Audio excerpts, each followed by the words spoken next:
Hello everybody and welcome back to Guys on Gaffr. It has been a little while. I can't say we've been very good at recording on a regular basis at the back end of this season, but we are here again on Thursday night just before we hit the Game Week 45 deadline. The season's nearly over already. It's gone very quickly. But all three of us are here today. We've got Abhishek and David, which is great. How are you guys doing on this fine Thursday evening?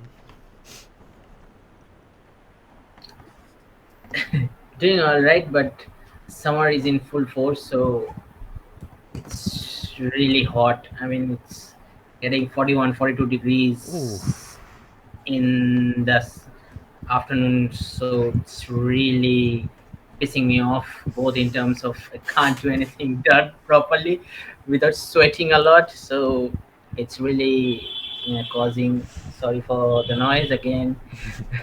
So it's really causing a lot of pain because 42 in the afternoons, but staying around 36, 37 degrees in the night time as well. So without your air conditions, your coolers, your fans, you aren't doing any. You can't go out. Even you can't switch from one room to another without getting the sweats because it's really hot right now in these parts. So apart from that, a really good time, having a good time in terms of fantasy football, like I may say, because there are points galore in every game that I play. So that's a nice thing to see in a long time. But yeah, apart from that, yeah, doing fine. Watching some cricket as well because the IPL is going on. So yeah, how are you guys? Do you like carry around like a handheld fan or something, or how do you like walk sounds- outside? Yeah, I just ordered one because Oh, really? it's really Actually, because the where my office setup is the fan is in the middle of the room, so all the room it can't pushing all the airs, so I have to buy a small fan like so that like, especially from 12 p.m. to 4 p.m. in the afternoons, I can just breathe a sigh of relief because it's I really should hot. just send you mine because that's not getting used in like probably 2 months time. Yeah, but one good thing here though is like it's a bit better here with the weather, but the best thing is like my local disc golf course is open again. It's been closed since September. So I've played 2 rounds already this week and probably playing tomorrow and Saturday.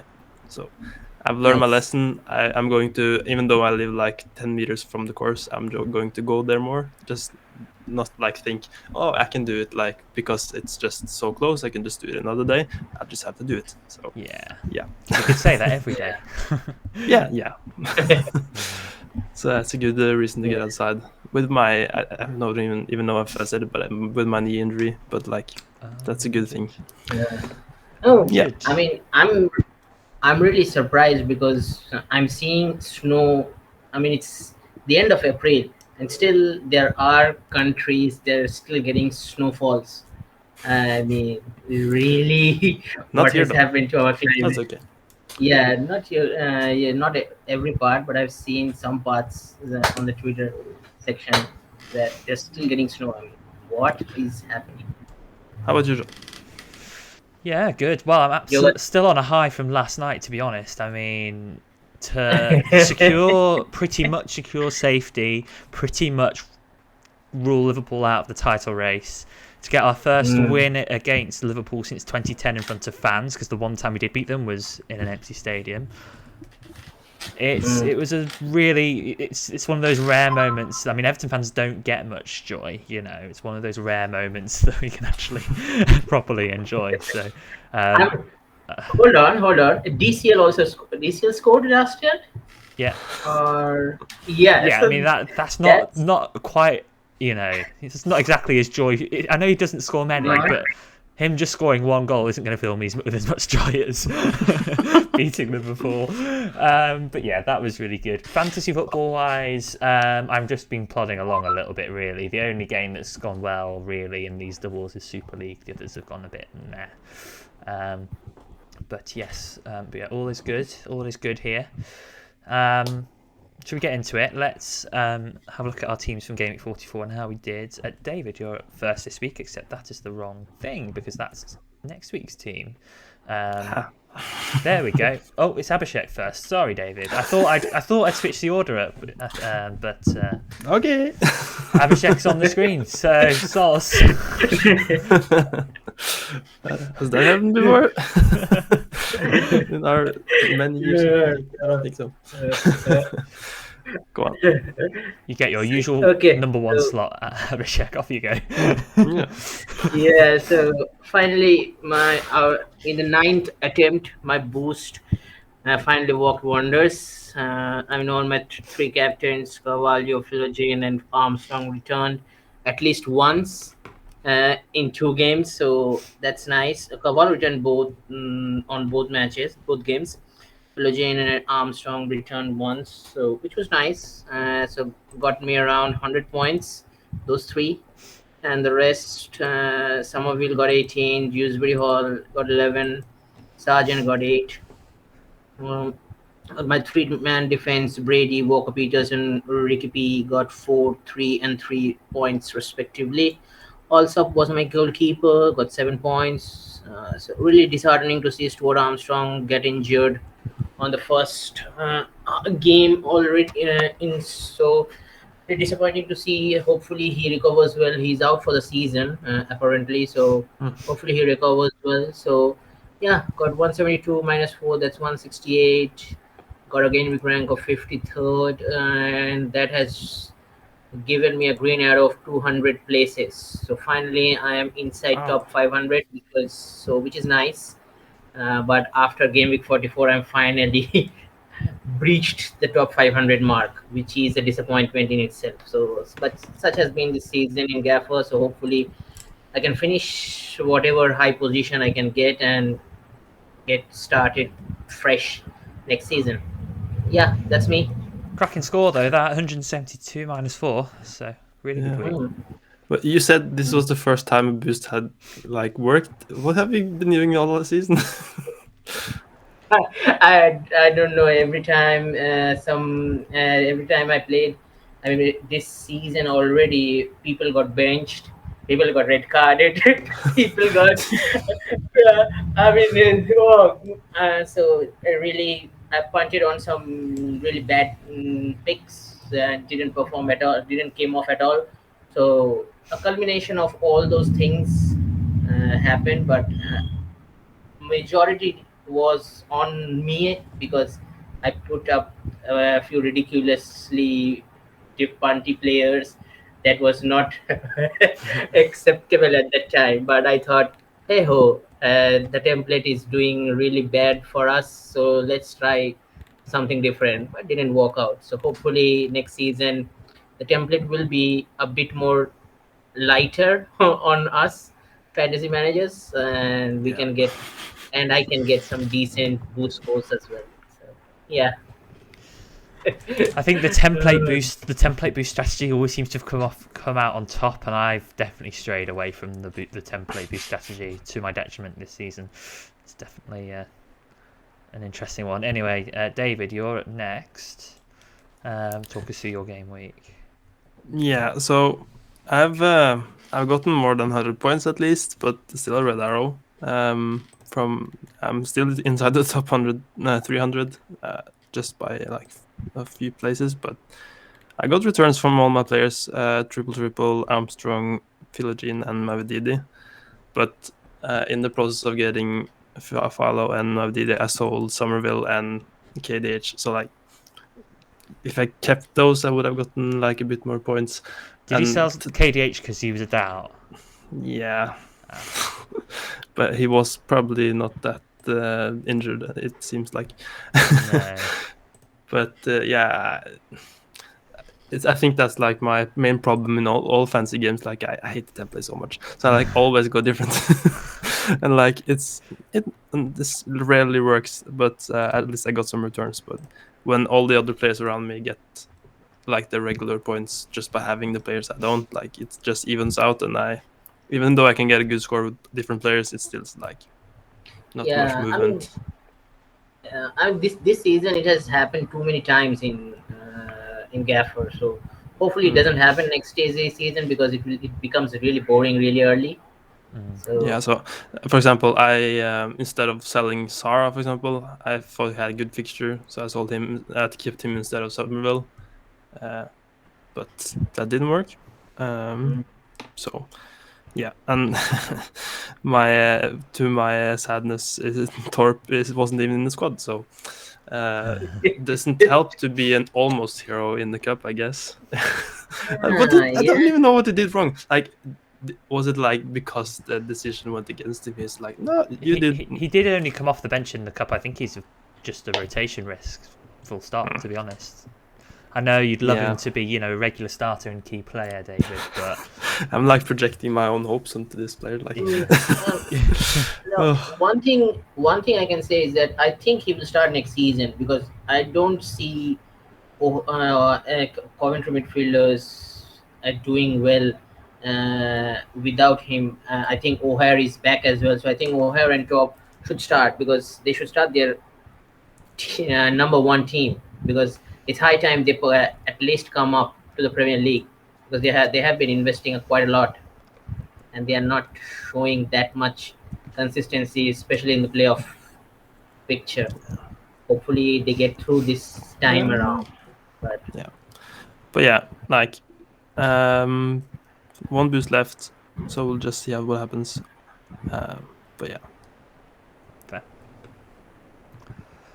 Okay, I got 114 minus 4 unplayed performance enhancement this week as my final boost. Got 17 points, which isn't very good, really. I was probably thinking 25 or so. But yeah, the first round of games in particular didn't go particularly well. I also sold Somerville, and the mistake wasn't so much this week. It was the previous week where I put myself in a position where if I wanted to get a Carvalho, I had to sell Somerville. The problem was I think it's actually in game week 43 where I put myself in this position because I bought Haji Wright early ahead of Coventry's double. Because I think I think I overrate him as a pick probably. Maybe. So I bought him rather than having a cheaper. Well, he's got me 2 blanks. He's got me 2 blanks. So. Yeah, I mean, he's not on form in Gaffr, but he's on form. He was on form in FA Cup. I mean, probably he was top scorer in FA Cup. Probably. I don't know. Just need to check. Probably. But yeah, like plucking it out of the sky. Like he's probably the top scorer. yeah. But he's probably doing well, I guess. Yeah. Point is, I probably should have been going 3-5-2 rather than 3-4-3, and then I would have been able to have Somerville and Carvalho. So that was an annoying one. And I also bought Vestergaard this week for someone, Firpo, and Firpo got 2 assists, although Vestergaard actually, over the course of the double did just as well. So I didn't really lose anything on that side from the fact that it was a hit. So yeah, Philogene captain went pretty well. Armstrong vice and 2. And yeah, but it's been a bit of a rubbish few weeks really. I am back outside of the top 100 for the first time since game week 24. 103rd. I have been sinking like a stone the last couple of game weeks, which is annoying because I think in season 2 I spent a lot of time in the top 100 and dropped out at the end. I'm hoping to avoid that again, and I'm hoping the fact that I don't have any boosts left won't be a problem. I need to just find a way to get that top 100 finish because I'll be disappointed without it, I think. That's what I was kind of hoping for as a minimum this season, really. So we'll see if I can claw it back. But yeah, it's... I mean, I'm happy enough with the team. I've got 2 Ipswich and a Coventry in place already. Not sure how many I'll add to that, we'll see. But yeah, that's how my game week's gone. Cool. So, 2 game weeks to go. We'll start with the doubling teams because, they've got more fixtures than everyone else, and so they're going to be targeted for obvious reasons. And I think we should just talk about. Obviously, we don't need to talk about Leif Davis because everyone's got him. No, he only Haji only scored 3 goals in 5 games in FA Cup. He's not top scorer. Sims is not top scorer, so probably you have to go Sims if you are looking for Coventry players. That's a nice segue to go into. Yeah. I mean, let's start with Coventry. Before I come to your opinions on who to get, who are the priorities, I'll just check out a few stats on some of the key players. So we'll start with the strikers, Haji Wright versus Ellis Sims, because I think that might be a question that people have. Haji Wright has got 28 starts to his name, 15 goals, 5 assists. Sims has had 27 starts, 13 goals and 1 assist. In terms of XG per 90, Haji Wright does comfortably come out on top at 0.49. That's non-penalty. Haji Wright's obviously on penalties, and Sims has 0.39. So there's a difference, but it's not huge.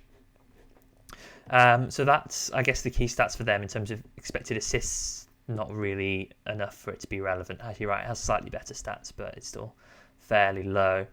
Callum O'Hare, don't be taken in by him. He is not nailed when Casey Palmer is fit. And Casey Palmer, I think, he didn't start in the FA Cup game. I don't think. I might be mistaken though. But Casey Palmer seems to be in favour there. Palmer is only really racking up 0.31 expected goals plus expected assists per game per 90, which is, it's not nothing, but it's also not amazing. In terms of other options, maybe you'd look at Ben Sheaf or something. 3 goals this season. Callum O'Hare does have 6 goals and 3 assists. If he was going to get minutes, he would be good, but that's just not assured at the moment. And in terms of defenders, maybe you'd look at Jay De Silva, who's got 3 assists. But aside from that, in terms of attacking returns, there's not very many other options. Van Uwijk, however you say his name, he's quite expensive. He has got 2 goals and 5 assists. Maybe he would be the one to go for if you're willing to pay a little bit extra. So yeah, those are the kind of main options that they have. I also missed Josh Eccles, 1 goal, 5 assists. Not too bad. Out of the Coventry players, are you getting any? And who are you prioritising here? I may get a striker, I think. But I'm probably keeping Torp for the vibes, but don't get him anyone else. But yeah. Yeah, he's got him for the bias. yeah. I would be so sad if he actually did something. So that's like... Yeah. But yeah, Wright seems a bit better, of course, but like it's not that big difference between them, I guess. But is it like, do they start together sometimes? Is it just like one or the other? Yeah, they do. I think Wright was benched this midweek because he played 120 minutes in the FA Cup. Wright and Sims are the go-to front two at the moment. Mm-hmm. Right. Right. I had not even clocked that pun, but you know. No. Great. I did. Abhishek, what's your opinion on these two? Yeah, I think Wright and Sims are the top 2 guys to go to, apart from Van Uwijk from defense. But as you mentioned, Palmer, if he is fit, he seems like a really exciting option. Because he really is, whenever he plays, he always gets into decent positions in terms of what is happening, what Coventry wants to do. So that basically provides you points in terms of Gaffr, because we get performance bonuses as well and assists as well if Simpson Wright is have their goal scoring boots on. So yeah, I think for me, I think O'Hare seems to be the best player, but since coming back from that double injury he had, he hasn't been the O'Hare that we have seen last season. So probably due to the price as well in Gaffr, probably I think O'Hare comes 4th or 5th best. But yeah, Palmer, Sims, Van Uwijk, and Haji Wright are the top 4 guys to go for. But if you're looking at maybe a left field shout, if you're looking at Sheaf or Eccles, but that's a left field shout because if you don't have money tied up on other players, then you can go for them. But at least the top four should be viable for to get. But like me, if you're money tied, go for sheep or Eccles. But I'm not going any Coventry players as of now. Might change tomorrow. We'll see. Fair. While we're on the subject of strikers, I guess we want to compare them with the Ipswich boys as well, because we're going to be considering them. So we had, what, in terms of expected goals per 90, 0.49 for Wright, 0.39 for Sims. By way of comparison, 0.42 for Kiefer Moore, 0.36 for Nathan Broadhead, and 0.32 for Chaplin, although Chaplin has by far and away the superior assist threat of all of the options. Yeah, that's obviously something to consider. Actually, no, I tell a lie. Broadhead has the greatest assist threat of all of those. Minutes is obviously a thing. Broadhead's very prone to rotation at the moment. Chaplin slightly less so, I think. I haven't been watching it as closely as I should have been, really, but I think there is that risk apart from Kiefer Moore, who should be fairly safe. No, Chaplin's minutes are fine, but it's Broadheads that are a bit up and down. Sarmiento gets some minutes sometimes, so yeah. So would you pick a Coventry over an Ipswich, or would you go to Kiefer Moore? I mean, Ipswich have got Hull and Coventry away versus Coventry having Blackburn and Ipswich. So I guess it's not like just the players to compare to, because I think more people have more Ipswich players already than they have Coventry players. True. So like me and probably lots of others, they have at least Ladke and Davis. So like it will just be the third one, whereas you have maybe no Coventry, so you have a bit more freedom about that. But like if you want a midfielder, for example, I would want a midfielder from Ipswich. I wouldn't go a striker because I wouldn't have the space for it. But I would then, because that would be the thing, I would get Coventry striker instead, because it's like the options in the team that decided. Yeah. Fair enough. Defensive options, yeah.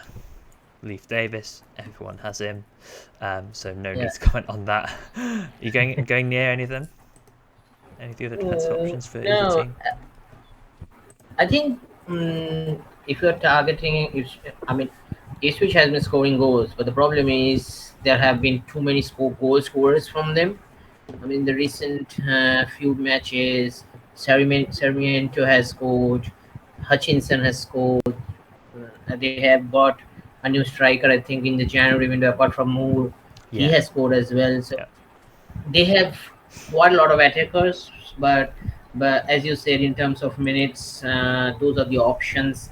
But if I'm going for one guy for my team as well, I think Hutchinson seems to be at least starting in the past few matches. I think he gets the nod ahead of other midfield players. So I can only go for a midfielder because Stuart Armstrong is out. I have Stuart Armstrong, so he's out. So probably I'm going for Hutchinson. It will be a bit of a different move as well, because everyone is going Chaplin or Broadhead, or more, one of the three.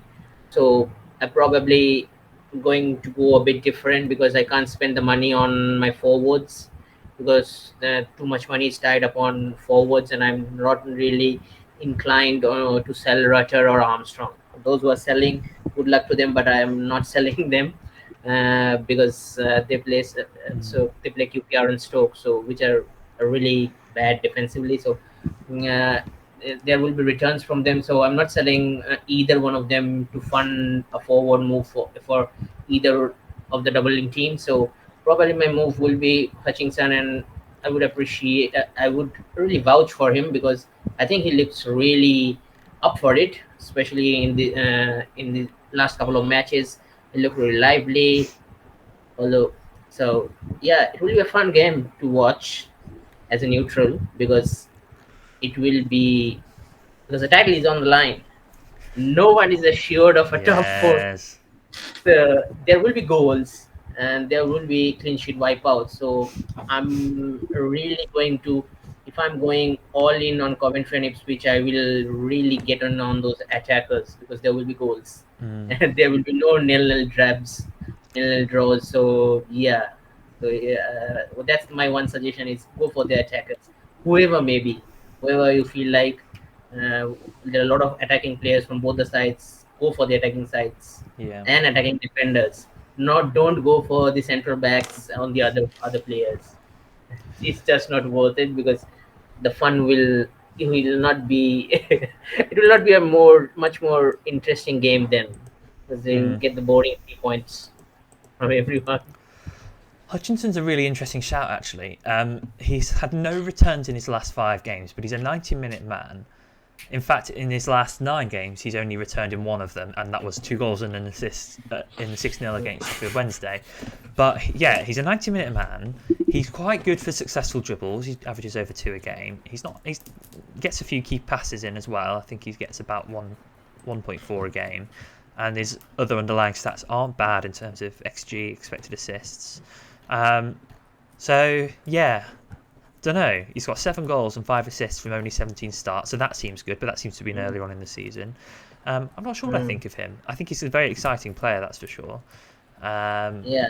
And he's definitely potentially worth a punt if you want a punt. Yeah, I mean, the reason why I suggest him, because everyone has Davies, and every manager has either one of Ladkey or Chaplin or Broadhead. So there you have blocked your 2 spots already. Some managers have blocked already 3 spots. For them, it's not an issue. It's not a problem. But for those who have one Ipswich player, 1 spot left for Ipswich, I think Hutchinson might be a different one to go for, so that it doesn't become a bit more. You don't have, it doesn't become a situation where you have both Ipswich strikers, one gets benched one game, one comes on for Yeah. 15 minutes, and Yeah. so it doesn't get too much boring in that sense. I think Chaplin is a 90-minute man, and you can't bench Davies. And if you have Latke and Davies, both are 90 minutes men. So you need a proper 90-minute man. I'm not saying you don't go for Chaplin, but if your money is standing in the forward slots, why not go for a Hutchinson? Because there is no midfield option as of now from Ipswich. We haven't talked about it. Certainly, Hutchinson becomes an option. So why not take a bold choice? Because a lot of people will be on their last boost. So why not take a bold choice? And if Hutchinson performed the way he performed against Wednesday, then that's really Powerball. Yeah. Yeah, interesting stuff. Yeah, I think. Yeah, and then in terms of defensive assets, I think my favourite is Van Uyck, and I think that's the only one I consider buying if you don't have any. Yeah. Anything else anyone wants to say about these 2 teams before we move on? I think we'll have covered. I'm like sitting here trying to look at my transfers here, and I'm like trying to emphasize like both Coventry strikers. I'm tempted. I think I might do that actually. Genuinely. Yeah, I think that could be a good option as well. It would take -12, but I could do it for free because I have one already. I have a boost though, so it could be fun. I may have sold Somerville, but planning, innit? Good planning to have right, yeah? Planning, yeah. No. Yeah. The problem, I mean, the good thing is that Coventry play home against Ipswich. And Coventry have been decent in terms of goals scored at home this season. So, yeah, I mean, if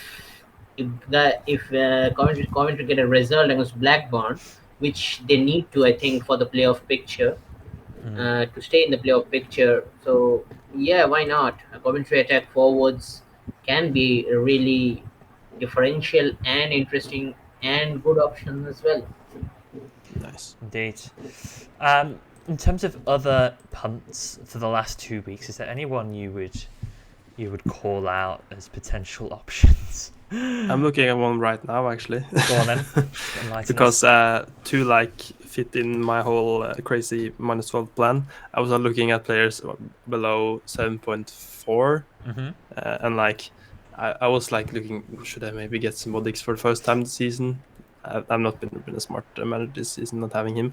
But I was looking at those players, and then I saw who West Brom were playing against this week, and I thought like, Ghana, that could be fun. Could be fun. Wednesday So- have a lot to play for, though. So there might be even more open at the back. Yes, I like that logic actually. Yeah, Yeah, they have to Possibly. take chances. possibly. West Yeah. Brom is solid. Mm. I like that. I mean, the problem is that with the top four yet not settled, I mean, top four, I think Southampton is out of the title race. Yeah. But the top three, with that not being settled, every one of us has money tied on them. At least 7 out of 15 of our squad, 7 or 8 players are tied. I mean, people have 3 Leicesters, Not in my squad. 2 Leicesters, 2 Leicesters. Never has been, never will. So yeah, I mean, Yeah. really, it's quite tricky to find differentials. But Hutchinson is one that I mentioned already.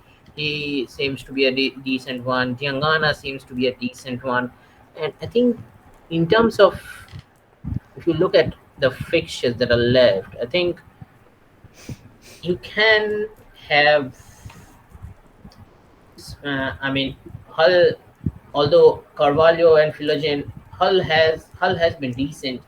Carvalho can be a punt option in that price bracket. He doesn't count as a punt. I'm sorry. Most people have him from this week. I mean, I'm not allowing it. Yeah, I mean, just because it was a double, everyone has him, but he's still a punt option because not a lot of people not a lot of people will have him. I mean, granted, his ownership will have risen this double game week, so probably everyone has him. Yeah, fair point. Yeah. Fair point. I'm looking at fixtures. Go on. Just one question. Is Thomas Asante back from suspension now? Do we know that? Not sure. Because I saw that Jed Wallace played striker and scored against Leicester last game, but he didn't play more than 30 minutes when Thomas Asante was there. But I don't think he was playing up top in that game because I was watching a lot of that game, and he was playing on the wing. Yeah, could be foot mob not being good. So yeah, good point. I mean, I think one team that I was looking at can be a decent shout. I think any player from. Hold on. Who the lad that scored the hat trick for Leicester? Who is he? Fatawu, yeah. Yeah, he can be a decent option. No? Yeah, I do think so. It's a bit of a he absolutely hauled last game, so now let's say he's a good option in hindsight type thing. But genuinely yes, he's good. Option. He's a cheap nailed winger for Leicester. I mean that's 8.2 cheap. Oh, is he 8.2? Okay, he's not that cheap. My bad. He is starting quite a few, especially most games. Yeah, he has been starting. So, who knows? Cool. Might be. So those are the options, I think. Before we move on, I think Tom Cleverley has got the permanent job for Watford. Yes, he does. Which is ridiculous. Which is ridiculous. But yeah, let's move on. I have a couple. I have a couple to throw out. I mean, who's it going to throw out? Latilaf seems to be scoring every game, and Cardiff away, Watford at home isn't a bad fixture. I don't know if that counts as a punt. I imagine most people won't be getting him though because of the priorities. And then to go really left field, Bristol City have got Rotherham at home, Stoke away. I don't really know enough about their recent form to know if there are any players that would actually be good options for Bristol City. But if you do a bit of research and an attacker seems to stand out to you, then go ahead and get one of them. Maybe. I mean, Conway can be a decent option, my boy. So this season, I don't think I want Conway, but yeah, he can be a decent option. And I think the midfielders are doing quite a bit well. I think both the 5 million midfielders. I'm not naming names because I can't recollect any of them, but they're 5 million players. So If you are short for money, you can go to the Bristol City mids, because apparently their mids are performing over expectedly than their strikers. But, yeah. And Norwich have plenty to play for, and they have Swansea at home, Birmingham away. So going back to a Sargent probably isn't going to happen with the transfers you've got. But and obviously everyone's got Sarah. So outside of those two, I'm not sure who you'd get, but obviously they're two very good fixtures for them as well. Rowe is back. That's good news. So he might get a start. So good shout. So he can be a punt option, because he brings back that pace. That, I mean, Norwich can finish the season like they started the season. So Rowe can be a really differential player. That could save me a literal hit. What? He's cheap. Yes. Rowe can be cheap, 5 million, or go for Bristol City lads. They can fund you. Perfect. In reality, a lot of these people we're talking about are probably people we'd actually just get in Game Week 46, to be honest. So if we're talking Game Week 46, you can add maybe a Cardiff player to that, because they've got Rotherham away. Imagine the title goes to the Game Week 46. I think it should do. Not the title. Well, the title might not, but second spot might, which would be really cool.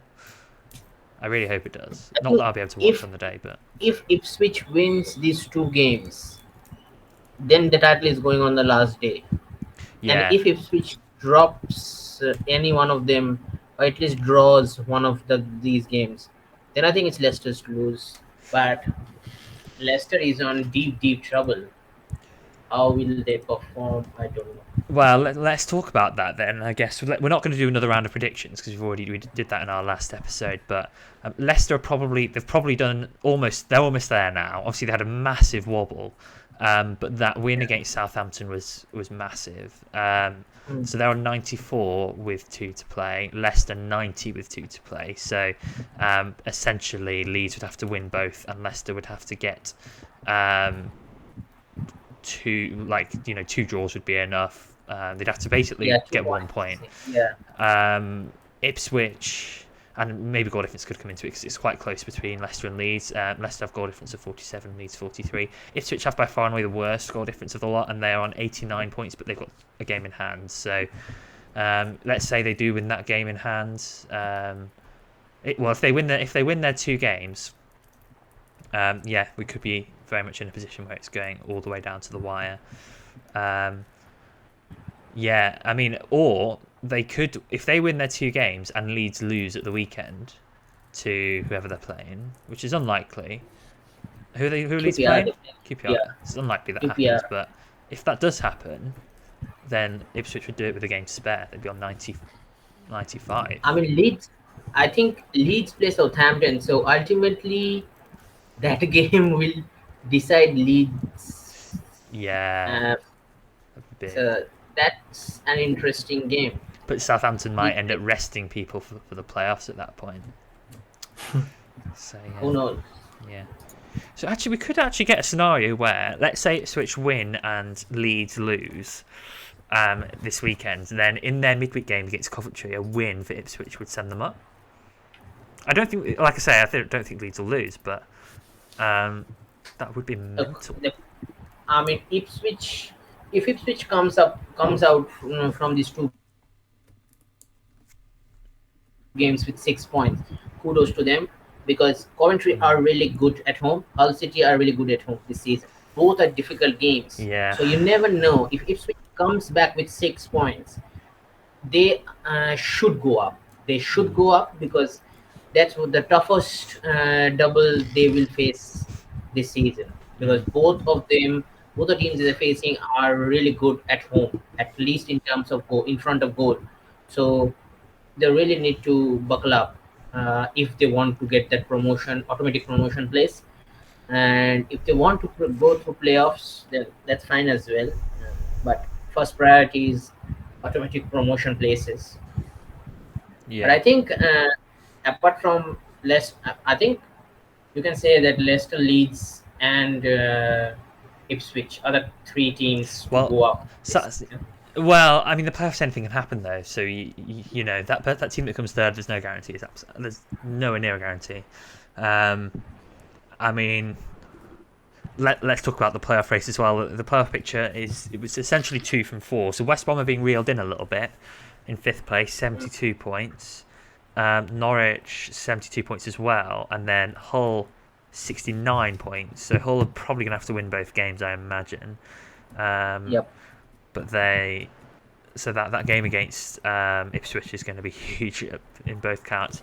Coventry are not mathematically out of it, but essentially they're 9 points back. So so they need to win all 3 games, and they need Norwich to lose, or West Brom to lose all 3 games to have a chance. And then the goal difference is also a problem too, because it's a bit worse. So it's basically 2 from 4 there. Personally, I do think that it will stay as is. When looking at Norwich's fixtures, maybe if anyone has a chance of dropping out, it's West Brom. Who've West Brom got on the last day? I've got Wednesday this week, and then who've they got on the last day? Preston. I mean, Preston can put in a good performance sometimes. They've had a good season, so you never know. Yeah, I mean, for me, I think Coventry is out. Hull are the only side that can go into the playoffs. So that's why that game, as you mentioned, against Ipswich is crucial at the weekend. And I think with the way Hull has been performing, especially in the last 5-6 games, they have been picking up points. And back-to-back losses for West Brom has really hurted their chances. And I think it has gave Hull that window of opportunity to creep through at the expense of them. Probably it will happen if they beat less Ipswich, but if Hull doesn't get a result against Ipswich, I think it would stay at is, as you mentioned. Yeah, I agree. In terms of the relegation battle as well, I mean, how interesting is this still? It's really interesting. So we're still in a position where 2 spots still to be decided, and there are 7 possible teams that can still go down mathematically. So going from the bottom upwards, Huddersfield are in massive danger now. I think they're probably gonna go because they've got Ipswich on the final day. They're on 44 points. Birmingham 46. Sheffield Wednesday have dragged themselves out of the relegation zone finally. 47, Plymouth 48, Blackburn 49, and QPR and Stoke are on 50. So yeah, it's a really tough one to call this. I think QPR are probably fine, Stoke are probably fine, because I don't expect Birmingham to get 4 points from the last 2 games. And others, they've just got too many teams below them. I think, but the others the others could all go. I think Sheffield Wednesday can make themselves safe, because they have been decent at home. So you never know what kind of performance. I mean, you will be getting a decent performance from Sheffield Wednesday, especially at home, whether they're playing top team or fellow relegation struggler. So I think Sheffield Wednesday still get the job done, but it's not easy though. They've got to play West Brom, who've still got stuff to play for this week, and then Sunderland away on the final day. And then I think I agree. I think they will survive, but I think it's going to the final day for them.